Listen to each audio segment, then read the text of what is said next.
주님의 이름으로 문안드립니다. 벌써 기록되었을 때 시리즈 강의를 연재한 지 25번째 마지막 강의가 되었습니다. 끝까지 시청해 주시고 함께 해주신 모든 분들께 감사의 인사를 전합니다. 오늘은 그리스도인으로서 우리가 반드시 알아야 할 성령 충만한 삶에 대하여 말씀을 드리기 원합니다. 공사장에서 일하는 한 인부가 전기 드릴을 사용하려고 하는데 공구가 작동하지 않는 것입니다. 그래서 스위치가 켜져 있는지 확인했지만 여전히 작동하지 않고 있었습니다. 그래서 그는 이 공구의 어느 부분이 문제인지 알아보기 위해서 하나하나 살펴보기 시작했습니다. 그리고 마침내 가장 중요한 그 전기선이 뽑혀 있었다는 것을 발견하게 되었습니다. 선을 다시 꼽자 이 공구는 작동이 되었습니다. 그리고 일을 마칠 수 있게 되었습니다. 어떠한 일을 하기 위하여 우리가 그 힘의 근원에 연결되어 있어야 하는 것입니다. 예수님을 믿는 그리스도인들도 마찬가지입니다. 성공적인 그리스도인의 삶을 살기 위해서 우리는 영적인 그 힘의 근원과 연결되어 있어야 하는 것입니다. 신자들에게 있어서는 그 영적 힘의 근원이 바로 성령 하나님인 것입니다. 주 예수 그리스도의 은혜와 하나님의 사랑과 성령의 교통하심이 너희 무리와 함께 있을지어다. 성령은 삼위 하나님 중에 세 번째 위격이십니다. 성경은 아버지, 아들, 성령 하나님 세 위격으로 이루어진 한 하나님이 계시다라고 성경 가르치고 있습니다. 이 세 분은 각자의 위격을 소유하시면서 한 하나님으로 연합하여 계십니다. 즉 아버지는 아들이 아니고 아들은 성령이 아닙니다. 성령은 아버지가 아닌 것입니다. 하지만 이 세 분은 완벽하게 조화를 이루고 계십니다.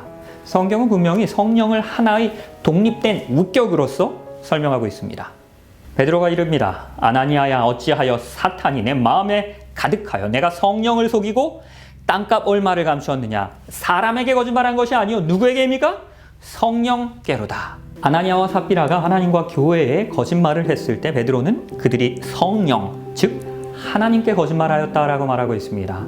이 사건을 통해서 성령이 하나님이신 것을 보여주는 동시에 그 성령을 속일 수 없다는 것을 우리에게 이야기하십니다. 또한 성령은 독립된 개성을 갖고 계시기 때문에 위격으로서 독립되어 활동하신다는 것을 본문을 통해서 알 수 있는 것입니다. 그러나 진리의 성령이 오시면 그가 너희를 모든 진리 가운데로 인도하실 것입니다. 그가 스스로 말하지 않고 오직 들은 것을 말하며 장래일을 너희에게 알려주실 것입니다. 이 성경절에서는 반복해서 이 성령을 인격체로서의 활동을 하고 계시다라고 언급하고 있습니다. 예수님은 분명히 성령을 위격으로 간주하셨습니다. 성령은 비인격체인 어떠한 능력이 아니라 하나님의 자녀를 사랑하고 돌보시는 삼위의 하나님 중 한 분이신 것입니다. 내가 아버지께 구하겠으니 그가 또 다른 보혜사를 너희에게 주실 것입니다. 영원토록 우리와 함께 있을 것입니다. 내가 너희를 고아와 같이 버려두지 아니하고 그 성령 하나님께서 우리에게 오실 것입니다.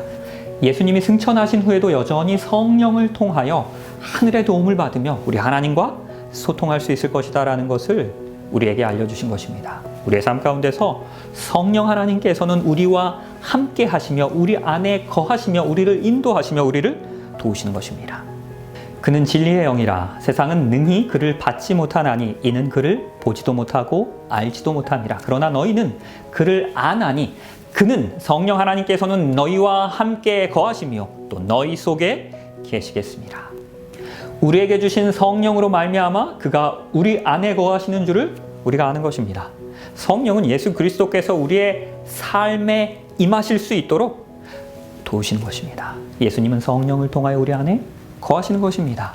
그러나 진리의 성령이 오시면 그가 우리를 그 모든 진리 가운데서 인도하실 것입니다. 그가 스스로 말하지 않고 오직 들은 것을 말하며 장래일을 또한 우리에게 알려주실 것입니다.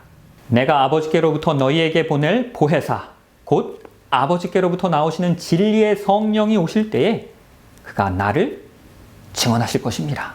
성령은 예수님에 대하여 우리에게 증언하십니다. 이 성령의 역할은 진리를 강구하는 이들에게 지혜와 영감을 주시는 것입니다. 그리고 그 진리를 깨닫고 이해하도록 우리를 도와주시는 것입니다. 우리는 이 성령의 도우심으로 말미암아 이 하나님의 말씀을 이해할 수 있게 되는 것입니다. 성경을 펼칠 때마다 우리는 먼저 성령의 인도하심과 지혜를 간구해야 하는 것입니다. 그가 와서 죄에 대하여, 의에 대하여, 심판에 대하여 세상을 책망하실 것입니다. 우리가 죄를 깨닫고 의에 대하여 이해하고 심판을 인식하는 것 역시 성령 하나님께서 하시는 일입니다. 성령의 충만한 역사 없이는 삶의 회개와 영적인 성장과 거룩한 삶은 불가능한 것입니다. 성령 충만한 삶에는 분명한 결과가 드러나게 됩니다.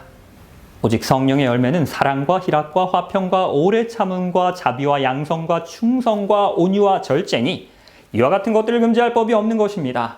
성령 하나님께서는 우리의 삶 가운데 들어오실 때 우리로 하여금 더욱더 예수 그리스도를 닮아가는 영적 성장을 경험하게 하실 것입니다. 육체의 일들은 사라지게 될 것입니다. 예수님의 품성인 그 성령의 열매가 그 자리를 대신하도록 하실 것입니다. 바울은 우리가 성령을 따라 행할 때 육체의 욕심을 이루지 않게 된다라고 권면하고 있습니다.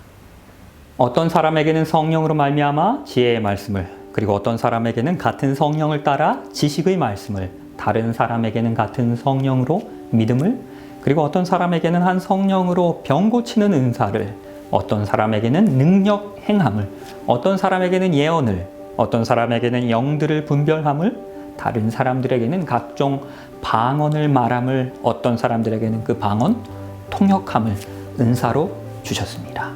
이 영적 은사들은, 이 성령의 은사들은 교회를 세우고 더 효과적으로 우리 하나님의 말씀을 전할 수 있도록 하나님께서 우리에게 주신 재능들입니다. 이 모든 일들은 같은 한 성령이 행하사 그의 뜻대로 각 사람에게 나눠주시는 것입니다. 우리가 특정한 은사를 받기 원해도 어떠한 은사를 줄지 결정하시는 분은 성령 하나님이십니다.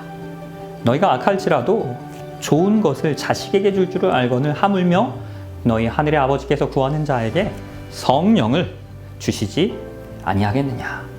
성령의 충만함을 받기 위하여 우리는 하나님께 간구하면 되는 것입니다. 하나님께서는 우리가 선물을 받기 원하시는 것처럼 그분께 간구하시는 자들에게 성령의 은사를 주시기를 기뻐하십니다. 그러므로 내가 너희에게 이르노니 사람에 대한 모든 죄와 모독은 사하심을 얻되 성령을 모독하는 것은 사하심 얻지 못할 것입니다.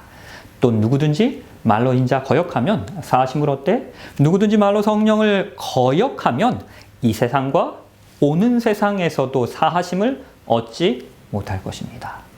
성령의 역할은 우리로 하여금 회개하여 죄 사함을 받도록 하시는 것입니다. 용서받지 못하는 죄라는 것은 이러한 성령을 거역하는 죄입니다. 즉 용서받지 못하는 죄는 어떠한 특정한 죄가 아닌 회개하지 않고 죄악 가운데 머무는 그 상태를 의미하는 것입니다. 하나님은 어떠한 죄라도 다 용서하기 원하십니다. 만일 우리가 죄를 자백하면 어떠한 죄이든지 간에 그는 미쁘시고 의로우시기 때문에 그 죄 사하실 것입니다. 그리고 우리를 모든 불의 가운데서 깨끗하게 하실 것입니다. 그러나 우리가 자백하기를 거절한다면, 회개하기를 거절한다면, 즉 성령을 회방한다면 용서받을 수 없는 것입니다. 또한 에베소서 4장 30절에서는 하나님의 성령 근심하게 하지 말라라고 말씀하십니다. 여기서 근심은 슬프게 한다라는 의미입니다. 우리가 성령의 음성을 계속해서 거절하면 성령을 슬프게 하는 것입니다. 우리가 마땅히 하지 말아야 할 일을 하거나 해야 할 일을 하지 않는다면 성령 하나님을 근심하게 하는 것입니다. 창세기 6장 3절에서는 하나님께서 노아에게 성령이 영원히 사람과 함께하지 아니하리라라고 말씀하셨습니다. 성령을 계속해서 거절하게 될 때 마침내 그 성령이 우리를 떠나게 되는 때가 올 것입니다. 그가 내 영광을 나타내리니 내 것을 가지고 너희에게 알리시겠습니다. 성령은 그리스도를 세상에 나타내는 대표자입니다. 성령의 주된 사역은 세상을 예수님 앞으로 인도하고 순종하게 하며 그분의 참된 성품을 알게 하는 것입니다. 그러하기에 참된 성령의 은사를 받은 사람들은 자신의 영화와 세속적인 것들에 주의를 기울이지 않습니다. 성령은 사람들의 주의를 예수 그리스도께로 향하게 하는 것입니다. 그러하기에 우리는 성령의 침례를 받아야 합니다. 요한은 물로 침례를 베풀었으나 너희는 몇 날이 못되어 성령으로 침례를 받아야 하는 것입니다. 예수님께서 약속하신 성령의 침례는 제자들에게 큰 권능과 능력으로 임한 그 오순절 성령의 역사로서 실현되었습니다. 그때 제자들은 초자연적인 영적 응사를 받게 되었습니다. 성령의 침례가 사도들의 사역을 준비시키셨던 것처럼 말세를 살아가는 우리들도 동일한 성령의 능력을 통하여 그 성령의 침례를 통하여 마지막 사역 준비하게 될 것입니다. 오순절에 베드로는 회개하고 침례를 받게 될 때 이 성령의 선물을 받을 것이다 라고 설교하였습니다. 이 성령의 선물은 오늘날에도 여전히 유효한 것입니다. 하나님께서는 우리가 성령 충만함을 받기 원하십니다. 이것이 하나님께서 재림을 기다리는 우리들에게 주실 수 있는 가장 큰 선물이기 때문입니다. 이 성령의 선물을 충만하게 받게 되시는 우리 모두가 되길 바라면서 말씀을 줄이도록 하겠습니다. 감사합니다.